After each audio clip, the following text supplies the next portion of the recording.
A lot of my friends think this is funny because I used to actually hate Muslims.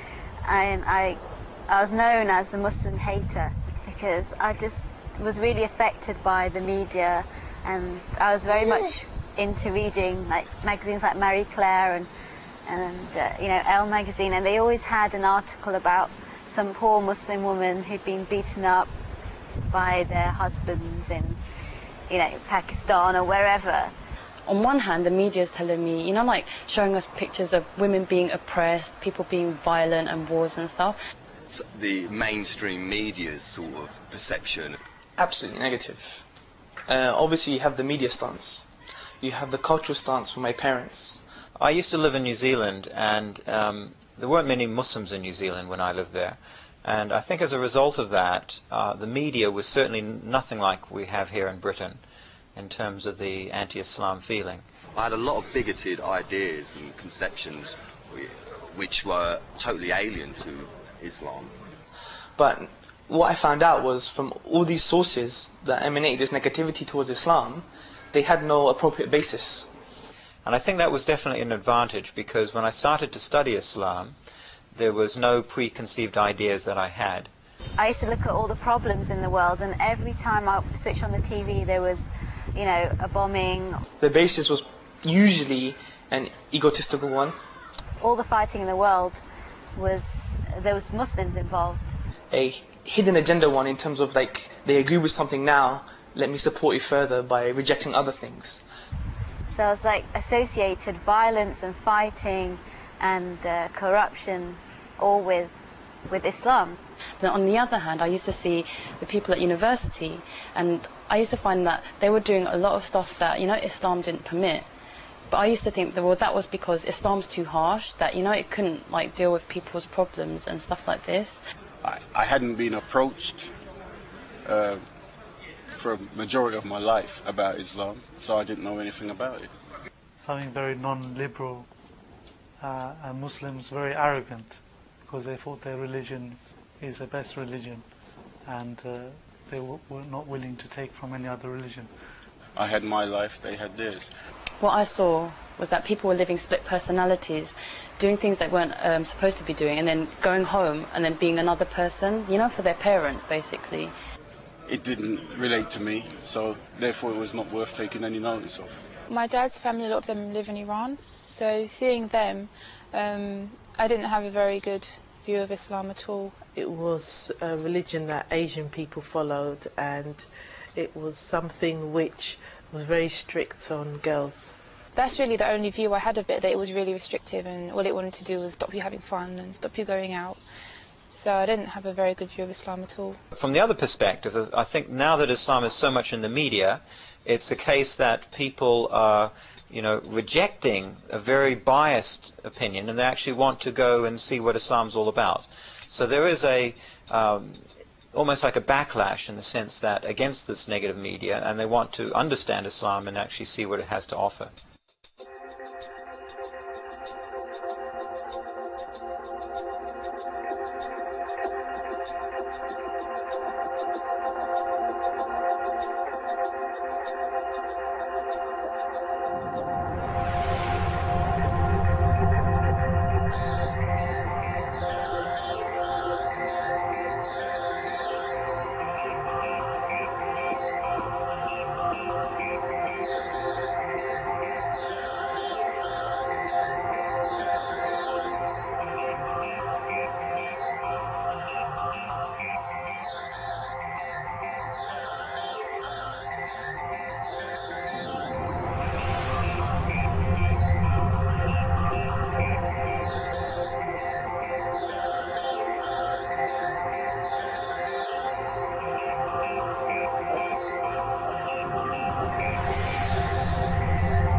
The Qur'an was revealed to Prophet Muhammad, peace be upon him, at the age of 40 in the Arabian city of Mecca in the year 610 AD. This was to be a path, a way of life, distinct from all other ways of life.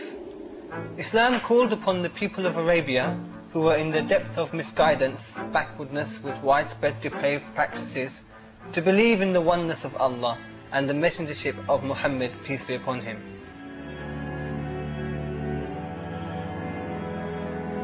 To believe that there is a life in the hereafter, and hence to commit one's affairs to Allah. The progress that Islam brought to Arabia was phenomenal.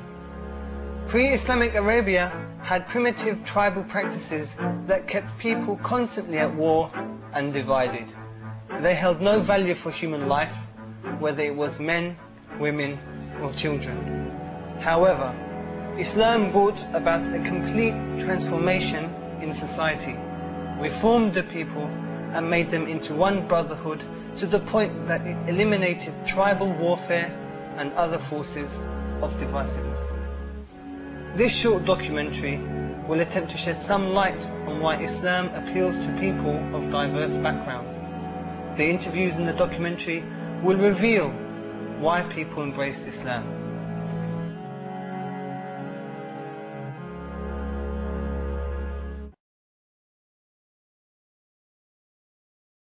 I think before I embraced Islam, my viewpoint was like most of the other people in the West. You know, basically have fun in life. Which was, you know, get ahead. Having some kind of status in this life. Enjoy myself. Get a good degree. Have a good career. Get a good job.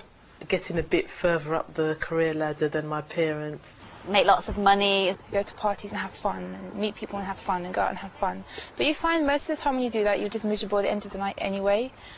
And, you know, look after yourself, or look after number one. In terms of belief, I didn't really believe in anything.